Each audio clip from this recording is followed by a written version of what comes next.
Friends ಎಲ್ರಿಗೂ ನಮಸ್ಕಾರ. Back part ಹೇಗೆ ಪರ್ಫೆಕ್ಟಾಗಿ ಫಿನಿಶಿಂಗ್ ಕೊಡಬೇಕು ಮತ್ತು ಯಾವ ರೀತಿ ಸ್ಟಿಚ್ ಮಾಡ್ಕೋಬೇಕಂತ ಹೇಳ್ತೀನಿ. ಮೊದಲಿಗಾದರೆ ಲೈನಿಂಗು ಮತ್ತು ಒರಿಜಿನಲ್ ಆದರೆ ತಗೊಳ್ಳಿ.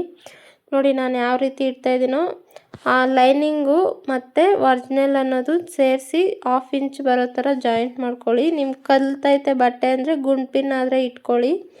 ಮತ್ತು ಫ್ರಂಟ್ಗಾದರೆ ತಿರುಗಿಸಿ ಒರಿಜಿನಲ್ ಸೈಡ್ ತಿರುಗಿಸಿ ಬಟ್ಟೆ ಅನ್ನೋದು ಒಂದು 4 ಇಂಚ್ ಅಗಲ ತಗೊಂಡು ಮಡಚಿ ಸ್ಟಿಚ್ ಆದರೆ ಮಾಡ್ಕೊಳ್ಳಿ. 1/2 ಇಂಚ್ ಹತ್ರ ಇಟ್ಕೊಂಡೆ ಸ್ಟಿಚ್ ಮಾಡ್ಕೊಳ್ಳಿ, ನೀಟಾಗಿ ಬರುತ್ತೆ. ಮತ್ತು ಅದ್ರ ಮೇಲೆ ಒಂದು ಸ್ಟಾಫ್ ಸ್ಟಿಚ್ ಅನ್ನೋದು ಹಾಕ್ಕೊಳ್ಳಿ. ನೋಡಿ ನಾನು ಯಾವ ರೀತಿ ಹಾಕ್ತಾಯಿದ್ನೋ ಅದೇ ರೀತಿ ಹಾಕ್ಕೊಳ್ಳಿ.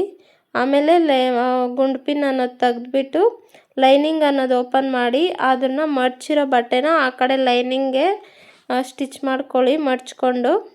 ನೋಡಿ ನಾನು ಯಾವ ರೀತಿ ಸ್ಟಿಚ್ ಮಾಡ್ತಾಯಿದ್ನೋ ಅದೇ ರೀತಿ ಸ್ಟಿಚ್ ಮಾಡ್ಕೊಳ್ಳಿ. ಮತ್ತು ಲೈನಿಂಗು ಮತ್ತು ಒರಿಜಿನಲ್ನ ನೀಟಾಗಿ ಆ ಥರ ಸ್ವಲ್ಪ ಕೈಯಲ್ಲಿ ಇದು ಮಾಡಿಕೊಂಡು ತಿರ್ಗಿಸ್ಕೊಳ್ಳಿ. ನೋಡಿ ಎಷ್ಟು ನೀಟಾಗಿ ಬಂದಿದೆ. ಮತ್ತು ಸುತ್ತು ಒಂದು ಸ್ಟಿಚ್ ಆದರೆ ಹಾಕ್ಕೊಳ್ಳಿ. ಬಟ್ಟೆನ ಜಾಸ್ತಿ ಎಳಿಬೇಡಿ, ನೀಟಾಗಿ ಇಟ್ಕೊಂಡು ಕೈಯಲ್ಲಿ ಹಾಕ್ಕೊಳ್ಳಿ. ಇಲ್ಲಾಂದರೆ ಗುಂಡ್ಪಿನ್ ಆದರೆ ಇಟ್ಕೊಂಡು ಹಾಕ್ಕೊಳ್ಳಿ, ಇಲ್ಲಾಂದರೆ ಸ್ವಲ್ಪ ಹೆಚ್ಚು ಕಮ್ಮಿ ಆದರೂ ಬಟ್ಟೆ ಹೆಚ್ಚು ಕಮ್ಮಿ ಬರುತ್ತೆ.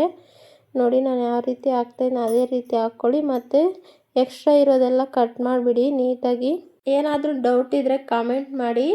ನಿಮ್ಗೆ ಯಾವುದೇ ಬ್ಲೌಸ್ ಆಗಿರ್ಬೋದು, ಡ್ರೆಸ್ ಆಗಿರ್ಬೋದು, ಯಾವುದೇ ಬೇಕಂದ್ರೂ ಕಾಮೆಂಟ್ ಮಾಡಿ. ಈ ಸೈಜು ಕಟ್ ಮಾಡಿ ತೋರಿಸಿ ಅಂತ ನಾನು ತೋರಿಸ್ತೀನಿ. ಮತ್ತು ಡಾಟ್ ಪಾಯಿಂಟ್ ಆದರೆ ಮಾರ್ಕ್ ಮಾಡ್ಕೊಂಡಿರೋ ಥರನೇ ಸ್ಟಿಚ್ ಮಾಡ್ಕೊಳ್ಳಿ. 2 ಸೈಡ್ 1 ಇಂಚು.